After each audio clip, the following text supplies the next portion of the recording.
Velsura. That time I got sent back in time as a slime, by Lobotomiskii. Chapter 14 Awaken Veldora Pav. Fist of the Exploding Heart. My flaming fists repeatedly clash against the heavy blade of the Orc Lord, pinning him down. Taking advantage of my opponent's disorientation, I unleash a magical attack on him. Evil Eye of Annihilation. The beam from my eye causes Geld's arm to fly off, with the corrosive attributes making him unable to regenerate. I reel in pain. Having sacrificed my right eye to execute the attack, he didn't, but as we all know, Veldora is a chuny. If you're wondering how I have the upper hand in this battle despite a disadvantage in magicules and strength, it's because of how absolutely awesome the Veldora killing arts are. Hua ha ha ha. From the corner of my magic perception, I see my subordinates stealing glances at my fight, while stars dance in their eyes. They simply cannot resist my greatness, can they? I close in the distance between me and the Orc Lord, simultaneously drawing my fist back behind my ears. Waku Waku Anya Punch. I tried to find out if there was a name for this move, but there wasn't. I grin smugly as my knuckles contact the unprotected face of the Orc Lord, launching him back a few meters.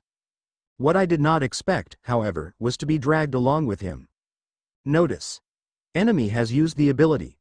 Chaos Eater, the attack has corrosive prop. I can see that, Sage. What a terrible situation this is. Wait, of course, I am a slime now. Predator. Tendrils of slime from my body and wrap around the Orc Lord, dissolving parts of his skin as the tentacles begin to spread out and cover the Orc Lord. Grag, drat, foiled again. As if I would fall to such a weak attack, slime. A wave of mana disintegrates my slime, sending parts of me splattering throughout the battlefield. Rimuru-sama. My subordinates cry in worry. Indeed, I am truly glad that you all care about me so much, but worry not, I will still win this. Or maybe not. I'm starting to worry here. The battle rages on as I repeatedly deal small blows on the Orc Lord with my Veldora killing arts, carefully avoiding his attacks. Despite my greatness, this battle is certainly a tough one.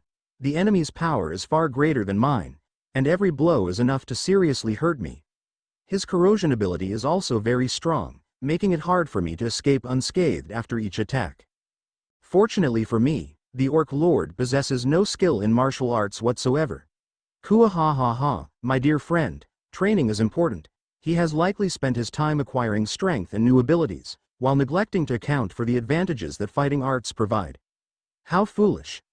One must never discount the utility of combat strategy, or they might suffer terrible fates worse than death. Like being repeatedly killed by their sister, Shudder. I continue to expertly evade the Orc Lord's attacks, while quickly exploiting any openings formed by the Orc Lord's huge swings. Slowly but surely, my attacks are taking a toll on his stamina. No one, not a hero, demon lord, or even a true dragon can regenerate forever. The Orc Lord grows visibly more distressed each second the battle continues, knowing that he is losing more and more ground. In response, his offensive grows more reckless, each strike taking out hundreds of orcs behind us. Uncaring, he continues to deliver blow after blow, each with increasing power. But in a fight, often the combatant with more experience will triumph, even through a difference in raw strength. This was a lesson I had learned personally, many times. Each one of the Orc Lord's strikes now holds 10 times more power than even my strongest attack, but his form is sloppy, and it creates many openings for me to exploit. As the Orc Lord's rage grows, he can only continue to increase the power of his attacks, instead of calming down to think of a strategy. Obviously, the great Veldora would nev. Report. The individual, Geld, will now commence evolution into a demon lord. The harvest festival will now begin. Nanny. Don't tell me. This was his plan all along. Geld Pav. Report. The individual, Geld, will now commence evolution into a demon lord. The harvest festival will now begin. I'm sorry, my brethren. Upon completion, all members of his genealogy will receive their due gifts. I have sacrificed you, killed you by my own hands, in order to complete my mission. Thump, the pounding of my heart grows louder, and that is why I cannot stop now. My consciousness begins fading. I will carry on the sins of my people for the future, so give me strength, my brethren. Through my sheer willpower, my drowsiness begins receding, and my vision is now clear. I quickly locate the slime, standing flabbergasted at my new evolution. I draw my leg back, and spring towards him at a speed faster than sound, taking out half of his body and landing 150 meters away. So this is the power of a demon lord. The slime splatters all over the ground, before recollecting itself. Despite there being no change in outward appearance, I can feel that his spiritual body is weakening. His aura, which before was well maintained, now flickers about like a dying flame. I look into his eyes, and he does the same. After a pause, I speak. Rimuru Tempest, you have fought bravely, and with honor. Perhaps, in another timeline, we could have been comrades, but here, it is my duty to execute you. Please do not resist, I will make this as painless as possible. As if I'll allow that. Oof! The slime yells indignantly. You may be stronger now, but still I have things to protect, so I won't be dying here. Auto battle mode. Engage. His golden eyes fade into a magenta hue, and complex geometric shapes twirl around inside of his irises. If that is what you wish, then so be it. As the both of us charge up our fighting spirits once again, the raging battle resumes. Veldora Pov. How unfair. How terribly unjust. What in the world allowed that orc to evolve into a packing demon lord? This is honestly really bad. I'm probably going to die here. As if, kua ha ha ha. You see, during the battle, I decided to refrain from using my trump card. Great Sage, now, with its power, even Demon Lord Geld will regret challenging the magnificence of the Storm Dragon Veldora. Now that I have engaged auto battle mode, I only need to wait for Great Sage to finish the battle for me, removing all my chances of death. Kua ha ha h. Chance of defeating individual. Geld with auto battle mode, engaged, 23%. Brudrat. Looks like I'm still not safe yet. Luckily, the great storm dragon Veldora has yet more tricks up his sleeve. That I came up with, of course. Really? The plan is quite simple. Since Geld does not have the racial advantage of demons when evolving into a demon lord, he will be forced to face the effects of Harvest Festival. He can resist its effects if he is strong enough, but only for a certain time. Eventually, he will fall into evolutionary slumber. Since my martial arts are not orientated towards defense, I will instead use Great Sage's auto battle mode to constantly evade Geld's attacks until he succumbs to the effects of the Harvest Festival. Kua ha ha ha. Who knew I could come up with such amazing plans? Well, of course, I did. Kua ha ha ha ha ha ha ha ha. Okay then, Sage, what are the chances of victory using that plan? Answer. Chances of victory, 78%, not bad, let's do it. Confirmed. Engaging auto battle mode. From my magic perception, I see that my eyes now bear the signature crimson magenta of Seal are actually Great Sage here. I glare back at Geld, who stands there with an air of arrogance, and yell defiantly. You may be stronger now, but still I have things to protect, so I won't be dying here. Auto battle mode, engage. Even though auto battle mode was already engaged, I don't want to hear it, Sage. If that is what you wish, then so be it. The newly arisen demon lord roars at me, and swings his cleaver back. In response, Great Sage preemptively dodges, narrowly missing the enormous metal blade, which slams into the ground, forming a huge crevasse. Report. Analysis of individual. Geld's speed and strength factor complete. Adjusting parameters to match. Okay, whatever you say, Sage. Without missing a beat, Geld uproots the cleaver from the ground and swings it back at me. Great Sage narrowly dodges it by jumping into the air, simultaneously deflecting the snake-like things that are originating from Geld's back.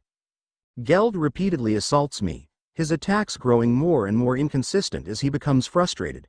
Great Sage is doing a wonderful job, dodging all of Geld's strikes by mere inches.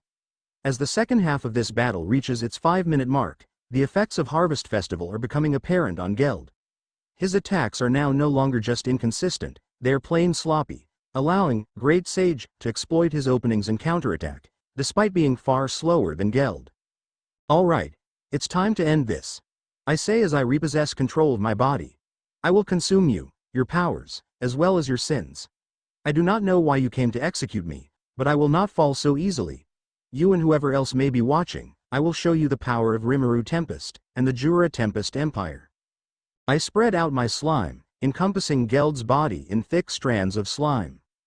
And no. My duty. Geld tries to resist, but he is already half asleep.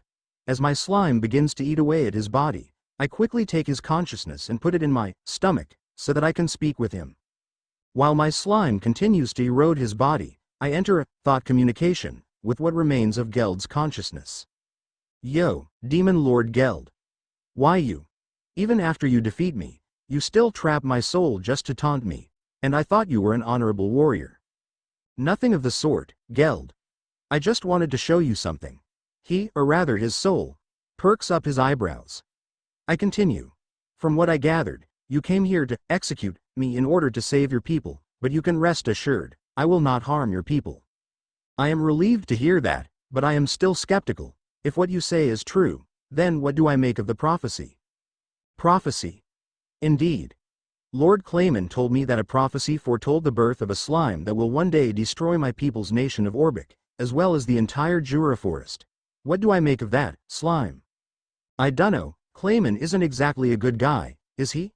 He probably just wanted the Jura forest as his territory, and saw me as an obstacle in his plans. Geld contemplates this as his soul shifts between multiple emotions. Eventually, he speaks. Even if what you are telling me are lies, I will not be able to do anything about it, for I have died. But, if you are telling the truth, then could you promise me one thing? What is it? Try to make sure my people aren't persecuted unfairly. They had no part in this. I led them into this madness, so only I should pay. I know it's a difficult request, but place. Sure. Huh? But I already promised that I would consume you, your sins included. I wouldn't go back on my word, so rest assured. I will make sure your people are safe. He remains silent for a while. Hey, I eventually ask, are you okay? In response he raises his head to look at me, with tears in his eyes. Thank you, Rimuru Tempest. Without another word, his soul fades away. I make no attempt to keep him, I already know that he will refuse. The weight of his sins is too great for him to bear, so I will allow him to pass in peace. As his consciousness finally leaves into the atmosphere, I return my consciousness to the outside world.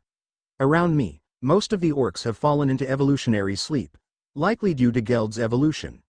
Those who are still awake are clutching their heads in anguish, having regained their awareness from the grasp of starved Lord Rimuru. I look over to see my troop of warriors, some injured badly, but no casualties.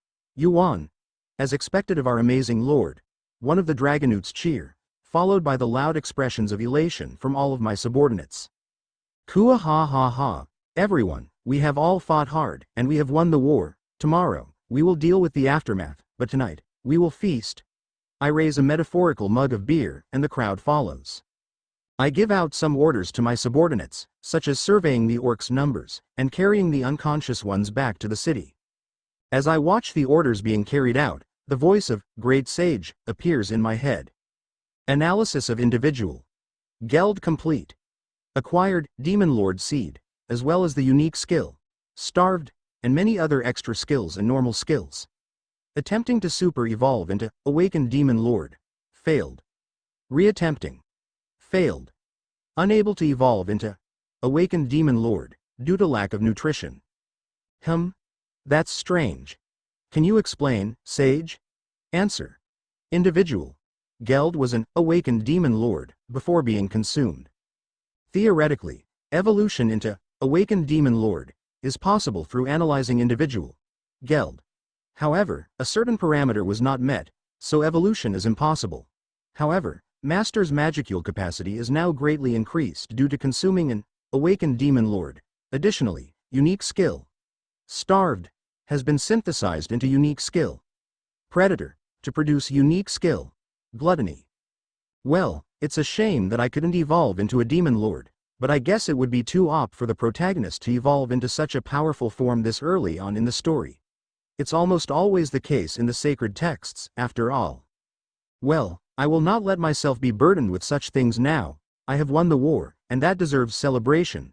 Let's return to Rimuru City and have a feast. Claymanpov. The shrill sound of glass shattering echoes off of the wide, destroyed halls of Gistov's castle. The originator of the sound Demon Lord Clayman crushes the remaining pieces of glass in his palm, turning it into fine powder. Clayman, I know you're mad about losing a valuable pawn, but you shouldn't be so enraged as to destroy your own castle. Demon Lord Carrion motions around him to the crumbling structure of the room, a result of Clayman's fit of rage. You don't understand. He was able to destroy an awakened. Even if Geld was entering evolutionary sleep, there is no feasible way he could be able to survive 10 minutes of battle against an awakened. That just doesn't make sense. It shouldn't be happening. Clayman continues to yell incomprehensible things, while Carrion and Frey try to calm him down. Meanwhile, the fourth person in the room, Milam, simply stared at the place where the glass ball was, in a dazed state. Veldora. She was confused and curious as well. Suddenly, she stands up. All of you, I'm going to be meeting with UNC this strange Majin. All of you, don't you dare try and interfere. And without another word, she flies out of the window. Sigh, she really just does what she wants, doesn't she? Frey says with an exasperated frown. Haha. As if we could stop her, she's simply too strong to be told what to do. I guess that's the privilege of the awakened. Carrion shrugged. Unfortunately, these days it's far too hard to get your hands on 10,000 souls. So awakening is likely impossible now. Frey looked down in dejection, but suddenly perked up again. Speaking of which, Clayman, you're awakened now, right?